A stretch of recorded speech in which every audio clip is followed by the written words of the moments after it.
কিছু দিদিভাইয়ের রিকোয়ারমেন্ট ছিল যে দুল মোটিফের কিছু ডিজাইন। তো আমরা দুল মোটিফের, আমার হাতে দেখতেই পাচ্ছ 5 থেকে 6টা কালার দুল মোটিফের শাড়ি নিয়ে চলে এসেছি। আর তোমরা এত ভালোবাসা দিচ্ছ দুল মোটিফের যে না দেখিয়ে থাকতে পারছি না। আর এটা আজকে এতটা দাম কমে পাবে যেটা চ্যালেঞ্জিস প্রাইসে। হ্যাঁ, এর জন্য কি করতে হবে তোমরা তো জানোই, বিশ্বাস শাড়িতে একটা লাইক একটা শেয়ার করলেই দাম অনেক কমে যায়। কমসে কম 500-600 টাকা তো কম পেয়েই যাবা অফার। আর নতুনত্ব কালেকশনও দেখতে পাবে, যে অন্য সব থেকে যেরকম তোমরা এগুলো নিয়েছো 4.5-5 সেগুলো পেয়ে যাবে।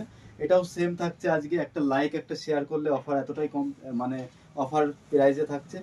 সেটা লাস্টে বলে দেবো 2000-এর নিচে পেয়ে যাবে এটা। হ্যাঁ, এটা রেডের মধ্যে দেখালাম, এটা তুমি পেয়ে যাচ্ছ রাজা কালার, যেটা খুব ট্রেন্ডিং। আর ডিজাইনটা দেখো এতটা সুন্দর যে বলে বোঝাতে পারবো না।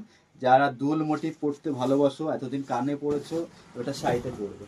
আর প্রত্যেকটা শাড়ি লাইট ওয়েট আর সোবারের মধ্যে, দেখো দুল মোটিভের মধ্যে। আর কালার ভ্যারিয়েশন থাকছে 5 থেকে 6টা। এটার দাম থাকবে 2000-এর নিচে। একটা লাইক একটা শেয়ার করলে এটা পেয়ে যাবে অনলি 1999 টাকা। আর যারা লাইক শেয়ার করবে না তাদের জন্য এটা থাকবে কত, 2599 টাকা।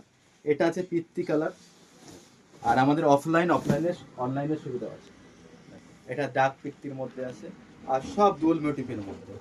আর পাটটা একদম ঠাসা, আঁচলটা একদম ঘনের মধ্যে হবে। কালার পেয়ে যাবো 5টা।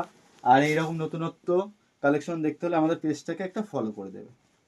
দেখো এটা আছে পার্পেলের মধ্যে। আর কালার যেগুলো আজকে আছে না, সব সুন্দর কালার আছে। 5টা কালার, 5টাই সুন্দর, কেউ করতে কমায়। এটা আছে পার্পেলের মধ্যে। আর এটার দাম থাকছে 1999 টাকা। একটা লাইক একটা শেয়ার করলে, আর লাইক শেয়ার না করলে 2599 টাকা। একটা ফেন্সি কিনতে গেলেও 1000-1500 টাকা, তাও ভালো ফেন্সি পাবে না। লাইট ওয়ার বেনারসি পাচ্ছ এখন এই দামে। তাহলে এটা নিয়ে তুমি 4-5 পিস নিজের ফ্যামিলির মধ্যেও দিতে পারো, সেটাই নামও পাবে, প্লাস দামটা অনেক কম পেয়ে যাচ্ছ। এটা যে মেরুনের মধ্যে, লাল দেখেছিলাম মেরুন, এমনকি এটা পরে বিয়েও করতে পারো। বিয়ের কোণে যারা তারাও নিতে পারো। এতটা লাইট ওয়ার আর এতটা সোবার, দেখো আমার হাতের মধ্যে নিয়ে সেল করে দেখে দিই। আর একদম হালকার মধ্যে। তো নেক্সট টাইমে নতুনত্ব নিয়ে কিছু হাজির হবো। নমস্কার।